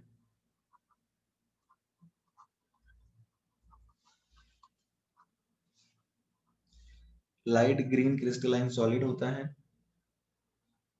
it is soluble in water, it is soluble in water to give a light green solution, एक ग्रीन सोल्यूशन दे देगा तुम्हें। बाकी देखो, यहाँ पे क्या है एक इंपॉर्टेंट बात कि इसकी जो, देखो रिएक्शन उतनी इंपॉर्टेंट नहीं, इसके हीट करने पे क्या होता है? FeSO4 को जब हीट करोगे, ठीक है, हीट करते जाओगे, वैसे तो 7H2 होता है, 300 डिग्री सेल्सियस पे ये क्या करता है? ये एनहाइड्रस बन जाता है, जो कि फर्दर हीटिंग पे ये बनाता है Fe2O3 plus SO2 plus SO3। ये रिएक्शन इंपॉर्टेंट है, ठीक है एवरीबॉडी, जो कि फर्दर हीटिंग पे SO2 और SO3 बनाता है, ये रिएक्शन इंपॉर्टेंट है।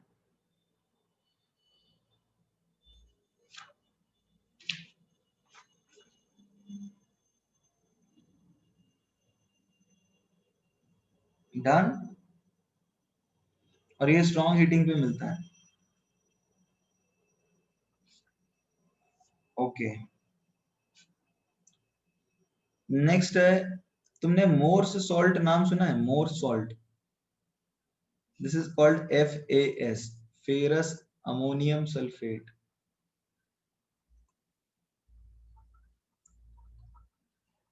एवरीबॉडी ये नाम सुना है? फेरस अमोनियम सल्फेट, FAS, जो होता है FeSO4 डॉट, इसका टाइट्रेशन करते हैं, मोर सॉल्ट का एक्चुअली में टाइट्रेशन करते हैं। यहाँ पे +2 यही होता है जो ऑक्सीडाइज हो सकता है, बाकी कोई और ऑक्सीडाइज हो नहीं सकता।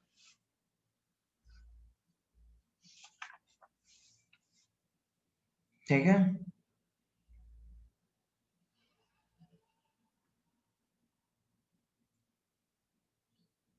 Done everyone.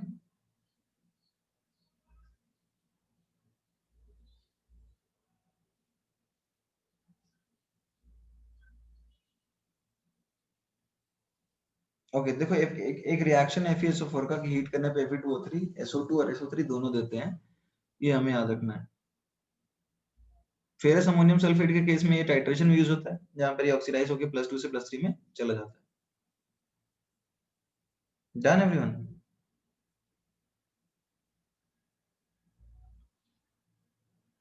ओके अच्छा, एक होता है ferric chloride. Ferric chloride FeCl3, तुम्हें लगता है कि इंपॉर्टेंट है ये रिएजेंट? FeCl3 ये इंपॉर्टेंट डी ब्लॉक एलिमेंट है कंपाउंड? प्रिपरेशन देखो, जो प्रिपरेशन यही है, FeOH होल थ्राइस को HCl से ट्रीट कर दो, तुम्हें FeCl3 मिल जाएगा और H2O मिल जाएगा। दूसरा है क्या, Fe को ट्रीट करो Cl2 ड्राई से, तो FeCl3 मिलेगा। ठीक है, रिएक्शंस क्या करेगा, बेसिकली क्लोरीन देता है और कुछ नहीं। FeCl3 को हीट करने पे FeCl2 बना देगा, प्लस Cl2 बना देगा। FeCl3 को H2S के साथ ट्रीट करोगे तो FeCl2 बन जाएगा। देखो ये एक्चुअली +3 में ऑक्सीडाइजिंग एजेंट होता है, ठीक है ना, ये +2 में ऑक्सीडाइजिंग एजेंट होता है। क्लोरीन तो देता ही है और +3 में ऑक्सीडाइजिंग एजेंट है। FeCl3 जो है ऑक्सीडाइजिंग एजेंट है, ये क्या करेगा, खुद रिड्यूस होगा FeCl2 में और SnCl4 में कन्वर्ट करेगा। ठीक है, क्लोरीनेटिंग एजेंट FeCl3 बोल सकते हो, Cl- तो देता ही है FeCl3, बट ऑक्सीडाइजिंग एजेंट भी है। यदि तुम इसको हाइपो के साथ रीड करोगे NO2H2O3 के साथ, then it will give you FeCl2 plus Na2S4O6 plus NaCl। तो ये क्लोरीनेटिंग एजेंट है, बस इससे ज्यादा कुछ नहीं।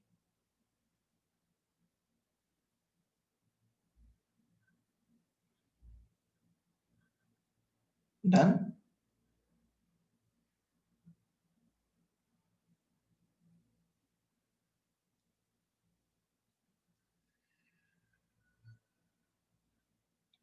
Okay write down then.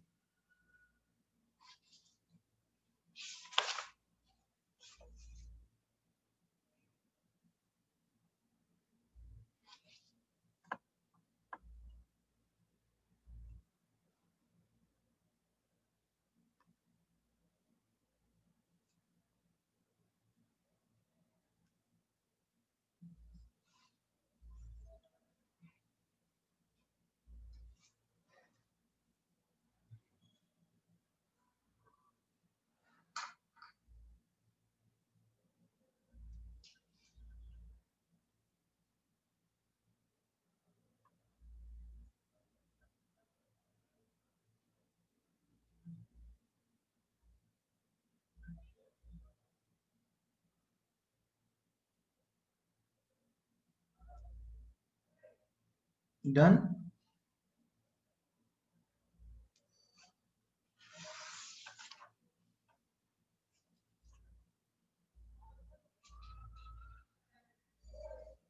Okay fine, अब आगे बढ़ते हैं। नेक्स्ट है कॉपर ब्लू विट्रियोल।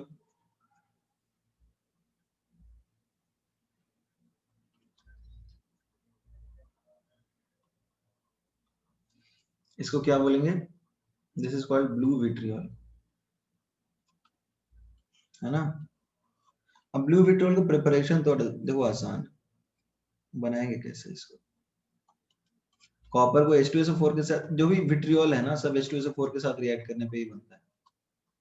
तो ये तो नॉर्मल रिएक्शन बन गया, इसमें पानी डाल दो ब्लू विट्रियोल मिल जाएगा।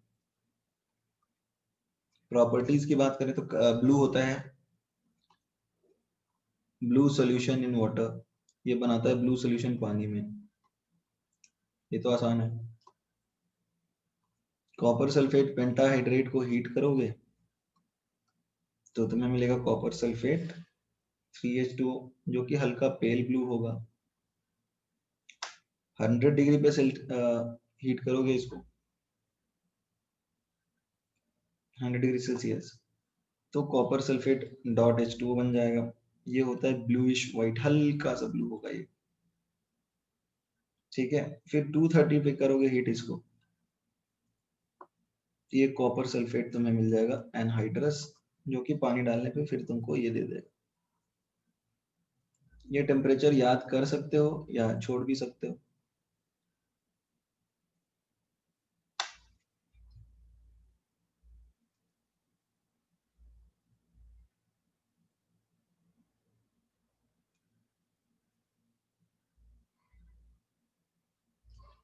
Done everyone.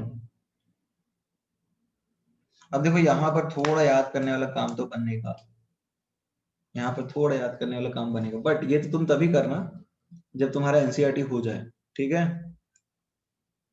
ये तो तुम तभी करना जब तुम्हारा एनसीईआरटी हो जाए। पहला प्रायोरिटी एनसीईआरटी है। आगे बढ़ जाए, अब कुछ अलग रिएक्शंस की बात कर लेते हैं। देखो कॉपर सल्फेट को हीट करोगे तो तुम्हें मिलेगा CuO plus SO2 plus O2। ये रिएक्शन तो होती है।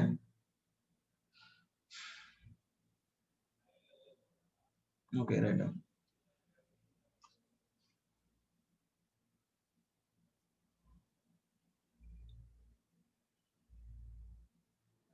ग्रुप पे नोट्स ही सेंड कर दूं क्या, कैसा बोलते हो? ग्रुप पे नोट सेंड कर दूंगा। सुयस बोल रहा है नोट ग्रुप पे नोट शेयर शेयर कर दो।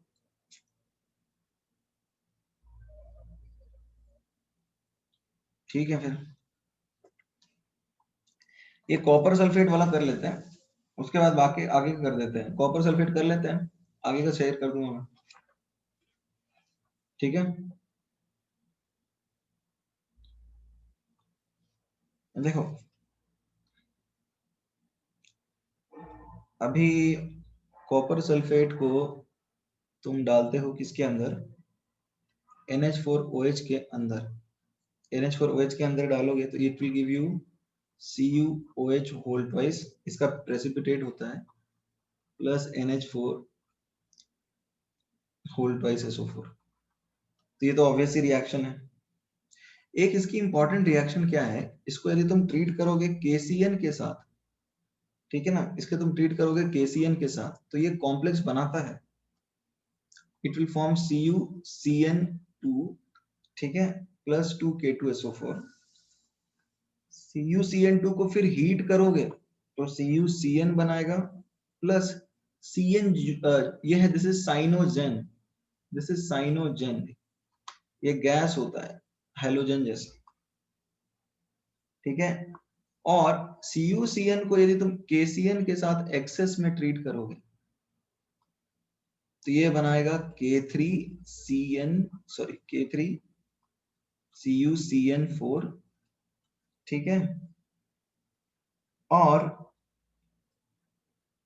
यदि तुम कॉपर सल्फेट को जैसे CuSO4 को तुम ट्रीट करते हो KCN के साथ जो कि एक्सेस में होगा, तो in this case it will give you again 2K3CuCN4 plus K2SO4 plus साइनोजेन।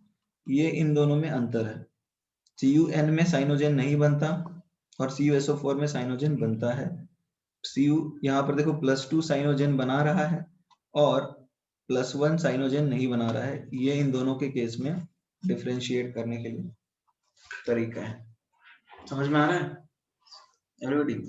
Copper +2 में साइनोजेन बनाता है और कॉपर +1 में साइनोजेन नहीं बनता। ये इन दोनों के बीच में डिस्टिंग्विश करने का तरीका है।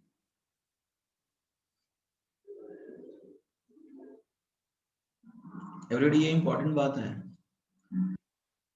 क्यों नहीं बनता? एक्चुअली साइनोजेन में तुम देखो ना, यहाँ पे क्या है, ये -1 है और ये क्या है, तुम खुद देखो यहाँ पर ऑक्सीडेशन स्टेट का, यहाँ पर ये क्या हो रहा है, इसके ऊपर चार्ज 0 आ गया, तो क्या कर रहा है, ऑक्सीडाइज कर रहा है, रिड्यूस कर रहा है, रिड्यूस कर रहा है ना। तो +2 जो है वो बेहतर ऑक्सीडाइजिंग एजेंट है ना, तो सामने लोग रिड्यूस ज्यादा अच्छे से करेगा, यही रीजन है और कुछ नहीं। +1 जो है वो लोअर ऑक्सीडेशन स्टेट है।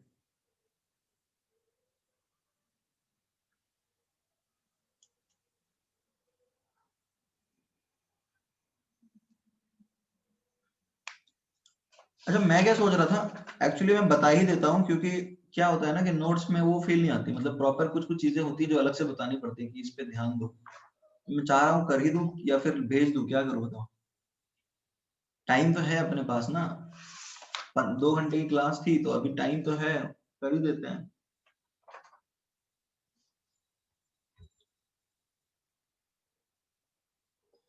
थोड़ा बोरिंग तो लगे रहेगा, बट क्या कर सकते हैं, तो रिएक्शंस हैं।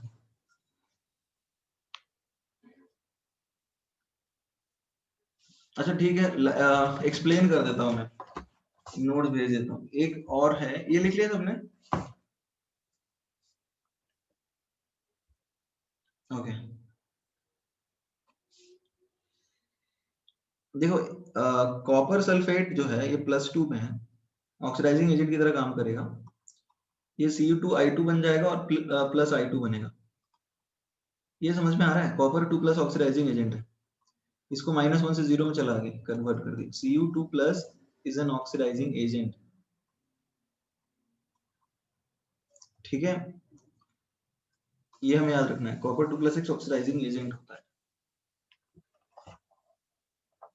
Scroll up for second. ठीक है, लो कर दिया scroll up.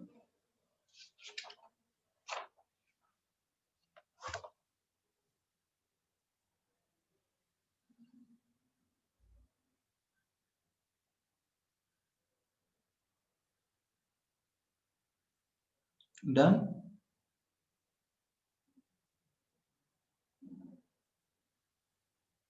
Okay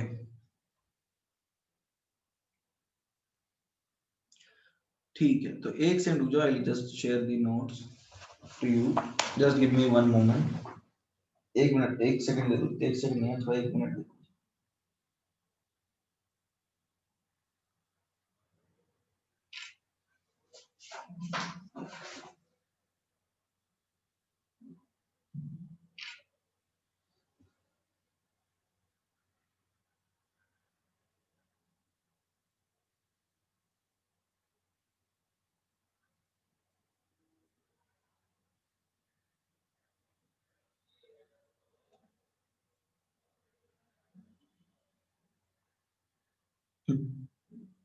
1 minute.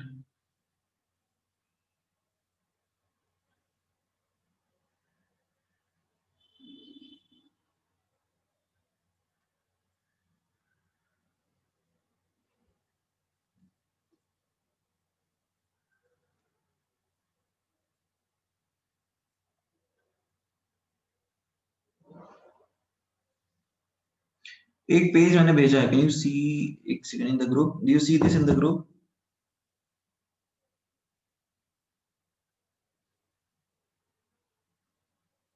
Everybody, do you see this in the group? दिखा क्या?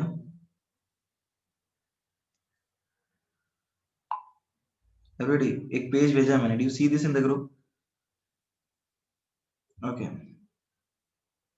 अब देखो यहाँ पे क्या है, कंपाउंड्स ऑफ सिल्वर में है तुम्हारे पास Ag2O, सिल्वर नाइट्रेट है, AgBr है, जिंक है।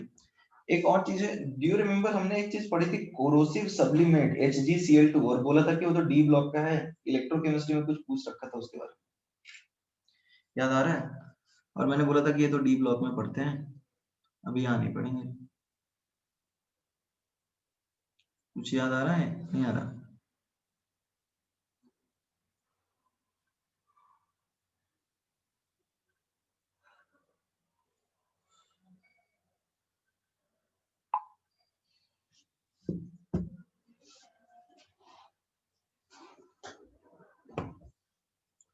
ओके ठीक है, कोई बात नहीं।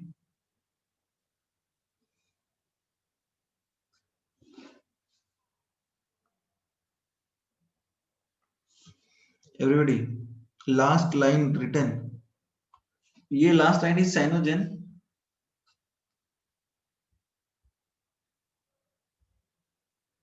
एवरीबॉडी, ये साइनोजेन है। कौन सा लास्ट लाइन है अभिलाष में?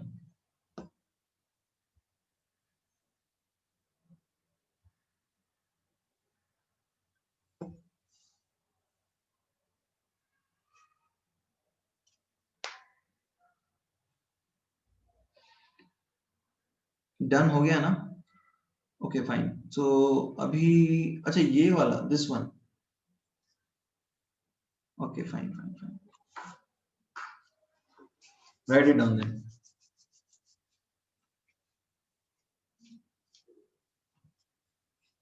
Done everyone? अच्छा अब देखो क्या है, तुमने ये पढ़ा है टॉलेंस रिएजेंट? टॉलेंस रिएजेंट में क्या होता है, Ag प्लस होता है ना, तो Ag plus you know it is an oxidising agent. Ag plus क्या होता है, ऑक्सीडाइजिंग एजेंट है, क्योंकि सिल्वर ज्यादा रिएक्टिव है, तो सिल्वर मिरर बनता है क्योंकि सिल्वर खुद ब खुद रिड्यूस हो जाता है, राइट? तो that and formation of silver gives you silver mirror, right? Ammonia में डालते हैं, ठीक है।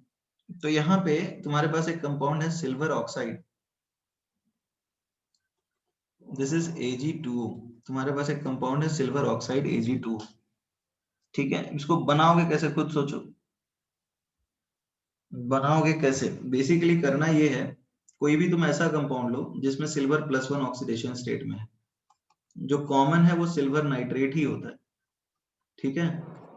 सिल्वर नाइट्रेट ही होता है कॉमन, तो तुम इसको बेसिक मीडियम में ट्रीट करोगे, so that will give you Ag2O plus H2O plus AgNO3। ये तो आसान है ना।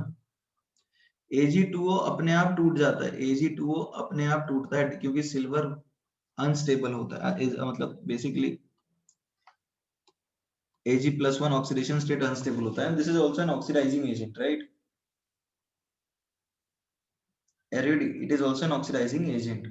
Moist Ag2O जो होता है वो बेसिक होता है, रीजन क्या है, Ag plus हाइड्रोलाइज करता है। Moist Ag2O is basic because Ag plus and 2 is hydrolysis। बाकी देखो ल्यूनर कॉस्टिक उतना इंपॉर्टेंट नहीं है, लूनर कॉस्टिक सिल्वर नाइट्रेट को बोलते हैं AgNO3, this is not that important, but हाँ तुम उसको हीट करोगे तो AgNO2 बनेगा, स्ट्रॉन्ग हीटिंग पे Ag plus NO2 plus। आवाज नहीं आ रही है क्या everybody, is there any lag? Everybody कोई साउंड लैग आ रहा है?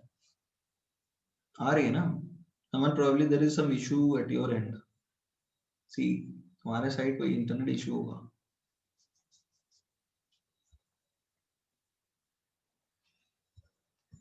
आगे बढ़ जाते हैं, देखो अभी तक जो हमने पढ़ा है ना, जितने विट्रियोल पढ़े हैं वो सारे इंपॉर्टेंट है, मैं बता देता हूँ कौन कौन से इंपॉर्टेंट है। सबसे पहले जो कॉपर सल्फेट, जो जितने विट्रियोल पढ़े अब तक जितने पढ़े वो तो इंपॉर्टेंट है ही, Ag2O भी इंपॉर्टेंट है, सिल्वर नाइट्रेट उतना इंपॉर्टेंट नहीं है, बट फिर भी रिएक्शन को तुम एक बार जस्ट गो थ्रू कर लेना, ठीक है। और जिंक के कंपाउंड भी उतने इंपॉर्टेंट नहीं है, अब बचा तो इंपॉर्टेंट है क्या, देखो इंपॉर्टेंट फिर से आता है जिंक सल्फेट, वाइट विट्रियोल, तुम्हें दिखा एवरीबॉडी? फिर से इंपॉर्टेंट क्या हो जाता है, वाइट विट्रियोल, विट्रियोल वाले सारे इंपॉर्टेंट है। जिंक सल्फेट मिला नेक्स्ट पेज पे, do you see this everybody, do you see that? तो फिर बनाओगे कैसे, जिंक को H2SO4 के साथ रिएक्ट करो, विट्रियोल के साथ रिएक्शन करने पे जिंक मिलता है H2SO4 के साथ, और हीट करोगे तो क्या मिलेगा, हीट करोगे तो H2SO पहले ZnSO4 मिलेगा।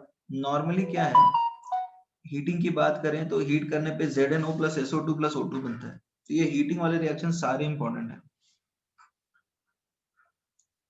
ओके अब मर्क्यूरी के दो कंपाउंड्स दोनों इंपॉर्टेंट हैं, जो मर्क्यूरी के लास्ट में तुम्हें याद है कैलोमल इलेक्ट्रोड पढ़ा था हमने everybody, do you remember calomel electrode? Calomel क्या होता था बताओ, मर्क्यूरस क्लोराइड Hg2Cl2, याद आ रहा है? तो यही वही है Hg2Cl2 कैलोमल, जिसकी बात हम लोग करते थे। तो कैलोमल बनाएंगे कैसे एवरीबॉडी, कैलोमल बनाएंगे कैसे, मर्क्यूरस नाइट्रेट का डिस्प्लेसमेंट करा दो NaCl से, ठीक है, या फिर HgCl2 का रिएक्शन Hg से करा दो, तो तुम्हें मिल जाएगा Hg2Cl2, ठीक है। एक्सेस ऑफ क्लोरीन डालोगे तो HgCl2 बन जाएगा, हीट करोगे तो फिर यही बन जाएगा, और ये भी क्लोरीनेटिंग एजेंट है क्योंकि सिल्वर मतलब मर्क्यूरी उतना रिएक्टिव नहीं होता है, तो किसी SnCl2 के साथ SnCl4 बना लेगा, एक क्लोरीनेटिंग एजेंट भी है। Now coming to mercury chloride, it is called corrosive sublimate. इसको कोरोसिव सब्लिमेंट क्यों बोलते हैं, कुछ समझ में आ रहा है? देखो ये कोरोसिव, इसका मतलब बहुत ज्यादा रिएक्टिव है, रिएक्ट करके बनाओगे कैसे, Hg will react with, it will release Cl minus, obviously it will give you HgCl2, ठीक है ना। और ये HgC जैसे HgSO4 और रिएक्ट करवाओगे SnCl2 के साथ, तो ये Cl माइनस ज्यादा रिलीज करेगा क्योंकि ऑक्सीडेशन स्टेट ज्यादा है, इसलिए कोरोसिव है, और इससे ज्यादा और कुछ नहीं, ठीक है। HgI2 एक्सेस Ki के साथ एक कंपाउंड बनाता है, that is called Nessler's reagent, ये हम लोग पढ़ने वाले हैं सॉल्ट एनालिसिस में। HgI2 जो है Ki के साथ रिएक्ट करके बनाता है K2HgI4. It is corrosive because it is a chlorinating agent in which mercury is at a higher oxidation state, that is it. तो अब देखो इसमें तुम्हें पढ़ना क्या क्या है। Lithopone is not that important. Lithopone कहाँ मिला तुम्हें?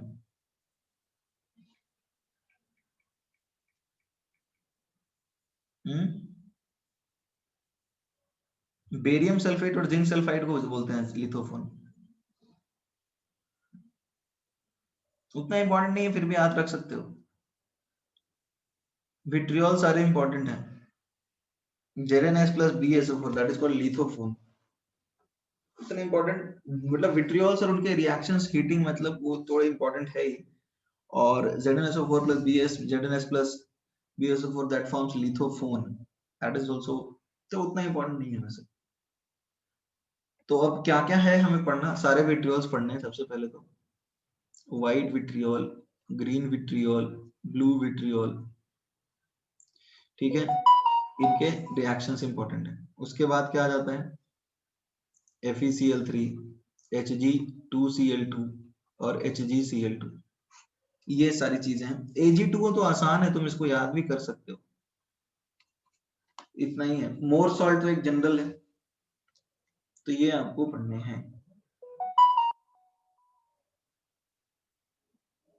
तो देखो इतना कुछ है डी ब्लॉक में। विट्रियोल्स तो सारे के सारे इंपॉर्टेंट है, ठीक है। इतना कुछ है डी ब्लॉक में। किसी को डाउट है तो बताओ, अब इतना करना है। और डी ब्लॉक के तो ही सारे तुम्हें रिएक्शन बना के लिखने पड़ जाएंगे, मेंस में तो नहीं आएंगे बट एडवांस में आ जाते हैं। तो एवरीबॉडी दिस सम्स अप, वो वो लिखने जो पिक्चर्स भेजे हैं वो बेसिकली उन कंपाउंड्स के हैं जो आपको पढ़ने हैं, ठीक है। तो ये कंप्लीट कर लेता है अपना डी और एफ ब्लॉक। तो आज की क्लास में किसी को डाउट है? स्क्रॉल अप करूं? ओके, देखो अब हमारे कौन कौन से चैप्टर बचे हैं? अब हमारे कौन कौन से चैप्टर बचे हैं बताओ? हाइड्रोजन और सॉल्ट एनालिसिस।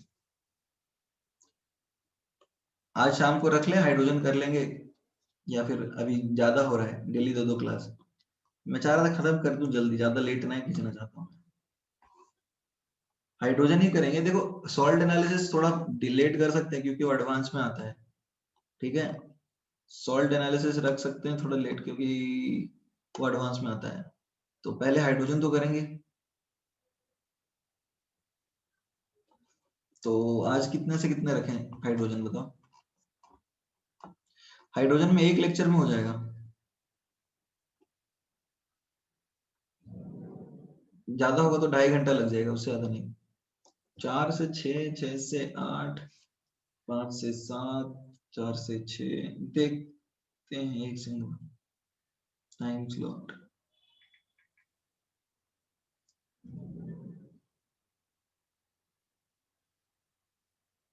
8 से 10 कुछ लोग बोल रहे हैं, 5 से 7, 5 से 7 रखें।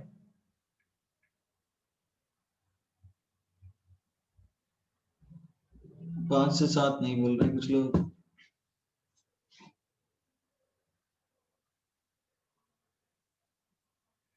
ओके अच्छा, एक काम करते हैं, थोड़ा रात में ही रखते हैं, 8 से 10 बोल रहे हैं, ठीक है आज रख लेते हैं। Let us keep from 7:30 to 9:30, चलेगा? नहीं, ओके।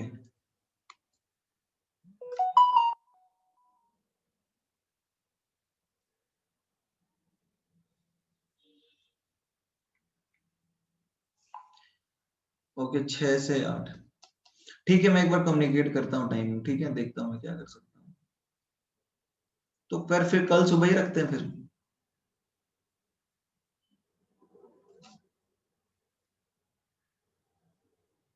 ठीक है, फिर कल सुबह ही रखते हैं।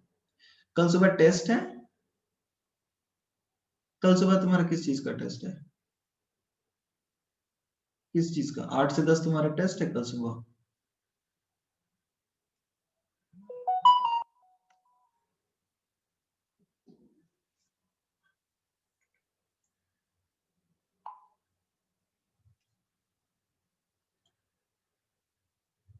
ठीक है, नोटिस आएगा तो फिर लेट कर देंगे फिर, ठीक है। नोटिस नहीं आएगा तो फिर कर लेंगे। अरे नोटिस आएगा भी तो 10:30 से होता है ना, वो तुम्हारा टेस्ट तो 10:30 से होता है, 8 से 10 कर लेंगे हम लोग। 8 से 10 या फिर साढ़े, चलो 8 to 9:30 कर देंगे, आधा घंटा पहले ही छोड़ देंगे, तुम्हारा 1 घंटा प्रिपरेशन का टाइम दे देंगे। 8 to 9:30 कर लेंगे, ठीक है। 8 से 9:30। ठीक है, फिर कल करते हैं 8 से 9:30। चलो गुड बाय।